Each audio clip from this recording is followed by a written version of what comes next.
Olá a todos e a todas, aqui é o professor Fabrício e vamos dar início à nossa videoaula. A fisiologia aplicada ao judô é mais uma das disciplinas que vocês agregam agora na disciplina de lutas. Agregamos a biomecânica, agregamos algumas coisas de anatomia, né, alguns conteúdos de anatomia, para que se possa, no contexto geral, formar uma gama de conhecimentos a fim de proporcionar ao atleta de vocês, ao atleta ao qual vocês estão prestando, ao atleta de luta ao qual vocês estão prestando o serviço de preparação física a ele, o máximo de informações para que essa preparação seja a melhor possível. E não é diferente com a fisiologia. Né? Vocês sabem, nós sabemos que a anatomia é como é, né? Como é o nosso corpo, com os ossos, os números de ossos, os nossos músculos, os números deles, todos os nossos órgãos. Agora, como funciona, aí já é a função da fisiologia. E lógico, como não poderia ser diferente, a fisiologia faz parte desse contexto em busca de um treinamento mais objetivo, mais bem planejado, para que se possa fazer com que esse atleta, nesse caso aqui de judô, esteja o mais bem preparado para os eventos e competições às quais ele for exposto. Só uma observação importante. A maioria dos professores de luta costumam fazer tudo isso ao mesmo tempo e acabam não tendo conhecimentos que são conhecimentos acadêmicos como o da fisiologia e acabam errando ou né, deixando de fazer, de treinar algumas coisas com os seus atletas porque ele não teve esse conhecimento. Geralmente um professor de lutas tem um conhecimento técnico e tático da luta, não é? E a preparação física, ele faz aquilo que ele recebeu lá do professor dele, que recebeu do outro professor e que assim ele agregou e foi. Alguns conseguem pesquisar, têm essa condição de pesquisar e buscar informações. Mas hoje em dia, infelizmente ou felizmente, temos aí todas as redes sociais e os conteúdos do Google, que, se bem orientados, são excelentes ferramentas. Porém, se simplesmente forem olhados por alguém leigo que não entende, só vai reproduzir aquilo na sua academia com seus atletas. E vamos lembrar que, dentro dos princípios do treinamento esportivo, quando se trata de atleta principalmente, que é alguém que vai representar a academia, por consequente o município, o estado, o país, o treinamento tem que passar também pela individualidade e pela especificidade. Portanto, são conhecimentos acadêmicos e isso inclui biomecânica, aspectos motores, morfológicos, de avaliações físicas que veremos na sequência e, claro, de fisiologia também. Então, é nessa que eu digo, o importante é que, se vocês puderem fazer parcerias com técnicos de luta, vocês tiram uma carga desse técnico de luta, não estou dizendo que todos vão aceitar, mas vocês tiram essa carga dele, da preparação física, deixando a encargo de vocês, para que vocês se preocupem com isso. Porque numa academia de luta, seja ela qual for agora, é, tem o grupo dos alunos praticantes da arte marcial e tem o grupo dos atletas, que é aquele grupinho geralmente mais reduzido. Dificilmente tem um professor né, que tenha um atleta em cada categoria de peso. Ele simplesmente tem um grupinho mais reduzido de atletas onde ele faz treinos diferenciados. Agora, a parte física ele também faz, mas ele não faz com condições mais científicas. Ele faz mais um empirismo mesmo. A não ser, é lógico, né, descartando aqui aqueles que realmente são formados em educação física. Esses com certeza vão poder fazer um trabalho muito bem feito. Fora isso, eles vão simplesmente fazendo. Né? E não são muitos os formados em educação física. Na verdade, a maioria não é formada. São só os conhecimentos que tiverem durante a sua trajetória nas artes marciais. E aí que entram vocês. Vejam que interessante. Vocês formarem parcerias com eles, pois vocês estão tendo essa disciplina na graduação, para saber como funciona e como trabalhar com um atleta de luta. Tá ok? Mas vamos à fisiologia então.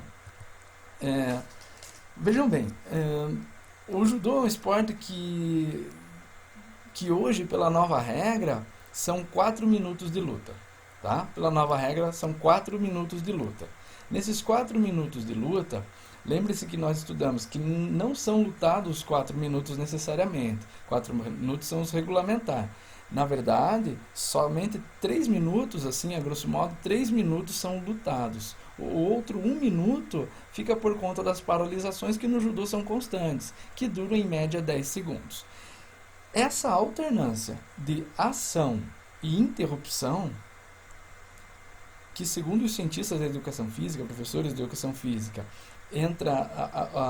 o tempo de ação de uma luta dura em média 30 segundos e o tempo de interrupção dura 10 segundos, e esse tempo de ação, como diz o texto ali, são esforços submáximos, ou seja, o atleta não vai poder usar o máximo da capacidade dele, porque ele tem que reservar energia para toda a luta, assim como para todo o campeonato, onde ele vai fazer diversas lutas.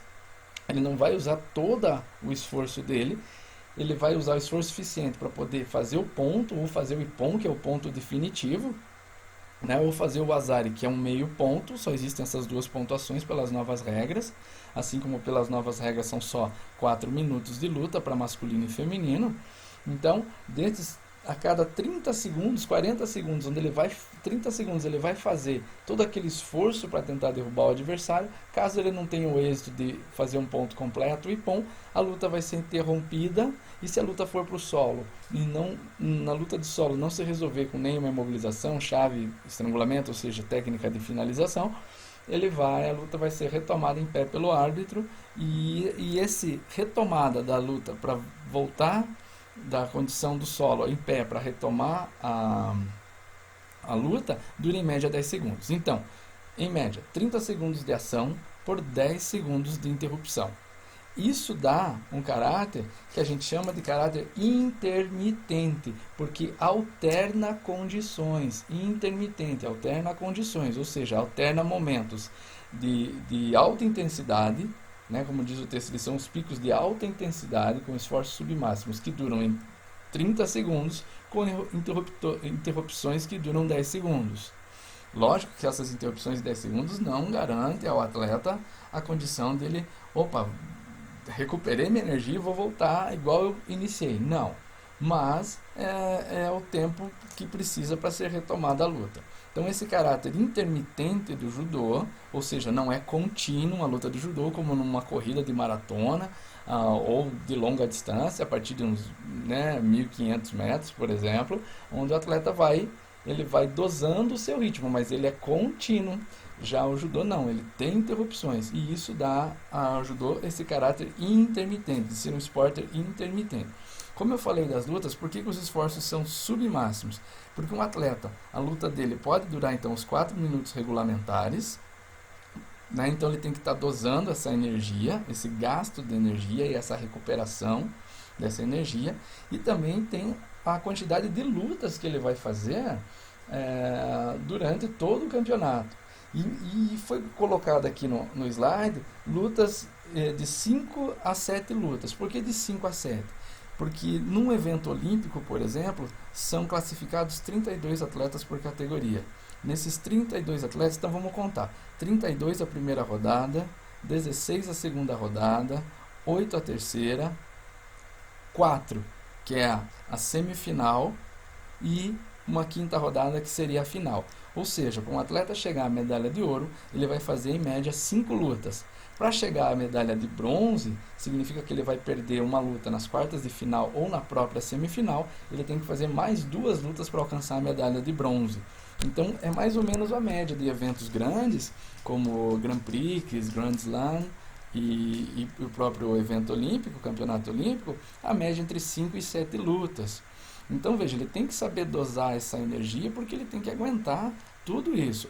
Aqui no texto diz assim que o intervalo das lutas é em média 10 minutos. Depende da quantidade de atletas e de como está o andamento das lutas. Às vezes uma luta pode acabar muito rápida, outra pode durar os 4 minutos. Porém, A média é essa. É claro que eventos regionais, eventos estaduais, acaba tendo um número muito maior de atletas, esse tempo aumenta. E na própria Olimpíada, eles passaram a adotar a condição de que o atleta faz a primeira fase, por exemplo, no período da manhã e à tarde, e à noite vai fazer as semifinais e finais, tá? E as decisões de terceiro. Tá ok? Mas o importante é saber que ele precisa dosar esses esforços submáximos numa luta intermitente, que alterna os picos de alta intensidade de 30 segundos com interrupções de 10, que vai lutar em média de 5 a 7 minutos, que pode ter um intervalo de uma luta para outra de 10 minutos, intervalo esse que não é ou não será suficiente para uma total recuperação da energia que ele já gastou. E aonde, como que ele gastou essa energia? Aonde ele gastou? Lógico, ele gastou lutando, mas qual parte do corpo foi mais exigida nesses esforços? Principalmente membros superiores e grandes músculos do tronco, peitorais, abdominais e dorsais. Lógico que num trabalho tem que se levar em conta o trabalho de fazer em conta uma planificação, um planejamento para membros inferiores. Mas o uso é muito maior no judô e assim também no jiu-jitsu, na luta greco-romana, do uso de membros superiores e grandes músculos do tronco, né? Repetindo, peitorais, abdominais e dorsais. Não vai se deixar de trabalhar os membros inferiores, mas vai dar mais ênfase ao trabalho de membros superiores e tronco. Ok? Bom, sendo assim, veja, como se dão os esforços no judô? Nós já vimos isso anteriormente. A ideia é buscar golpes que sejam potentes, fortes e velozes, ok? O judoca trabalha com coordenação multimembros, ou seja, ele faz a puxada do kimono do adversário com a mão direita, mas vai fazer a alavanca com o pé esquerdo. Então ele tem que incluir uma série de adaptações mecânicas, morfológicas e fisiológicas para que esse golpe aconteça e para que ele possa ser correspondido, ou seja, possa marcar o ponto, um meio ponto, um azar, ou possa marcar um ippon, que é um ponto inteiro, tá certo? E ganhar a luta. Mas para isso o corpo inteiro vai entrar em ação, porque ele vai fazer a pegada, vai tentar desequilibrar o adversário, vai tentar achar a melhor posição, o momento para dar esse golpe, vai escolher o sistema da alavanca, ou seja, o pé, a perna, a mão, o braço, o quadril, para daí ele derrubar, né? Lembrando lá dos princípios de um golpe. Então tudo isso dá ao judô uma característica, enquanto ao uso energético, de um metabolismo anaeróbio lático. Deixa eu marcar aqui. Descobri que tem umas canetinhas aqui bem legal. Olha só, né? Dá essa ideia, tá em vermelho, mas não é isso aqui não. Aqui, ó. Ih, risquei, gente, foi mal. Mas vocês conseguem ler ali. Anaeróbio lático. É que era só para ser um marcador, mas eu não entendi aqui. Ok. Tá? O judô é um esporte de metabolismo anaeróbio lático, ou seja, anaeróbio. Não usa o oxigênio como fonte primária de energia. Não usa oxigênio como fonte primária. O oxigênio vai entrar em outra condição.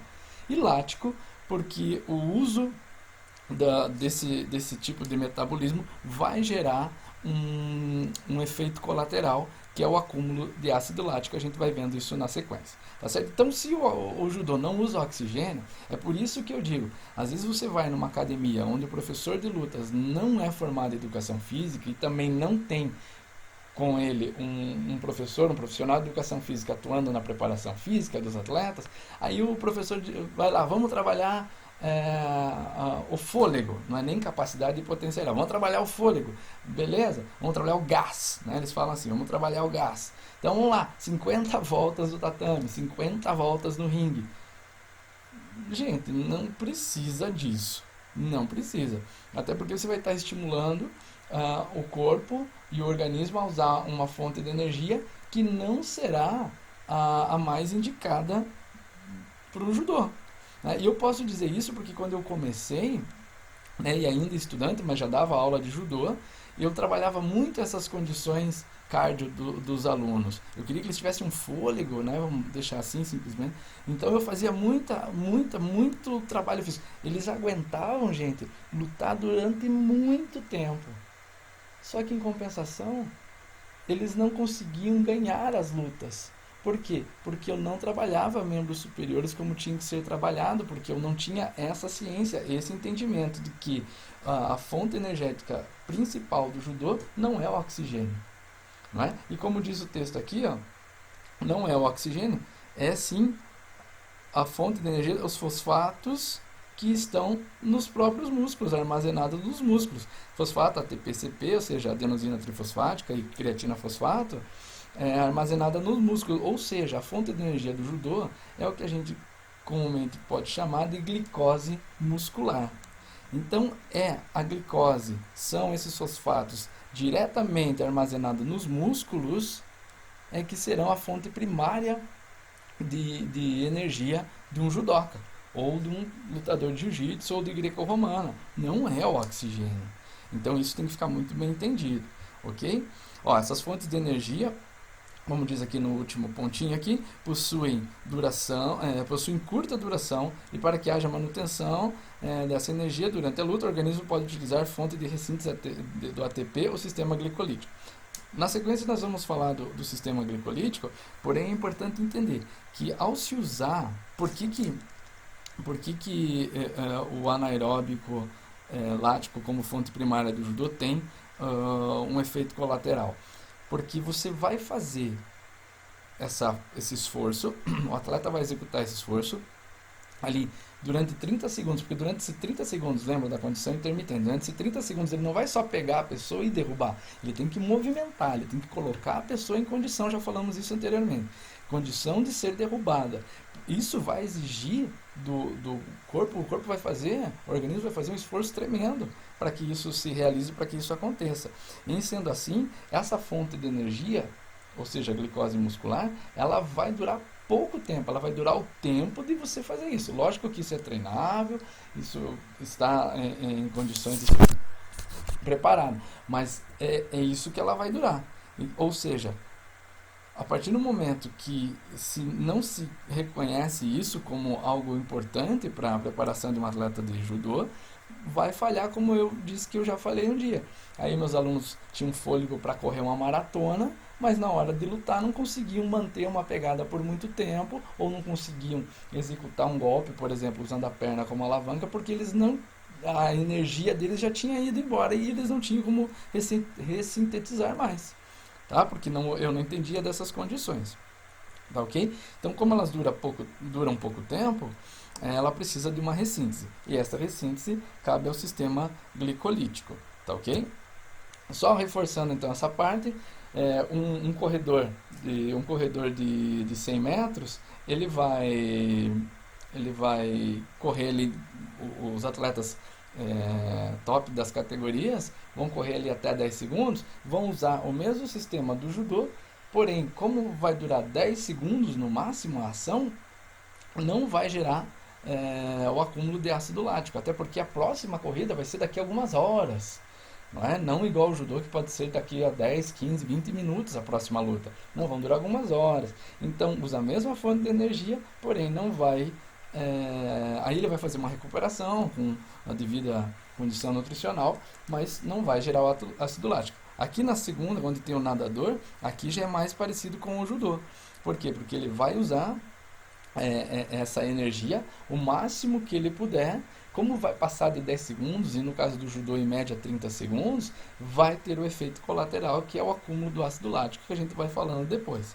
Tá? E a ideia da respiração celular, que vai agora sim usar o oxigênio como fonte primária de energia, é a manutenção, por isso é um metabolismo aeróbio, ou aeróbico, como queira. Aí sim, ele vai ter esta condição mais usando o oxigênio como fonte primária de energia, ok?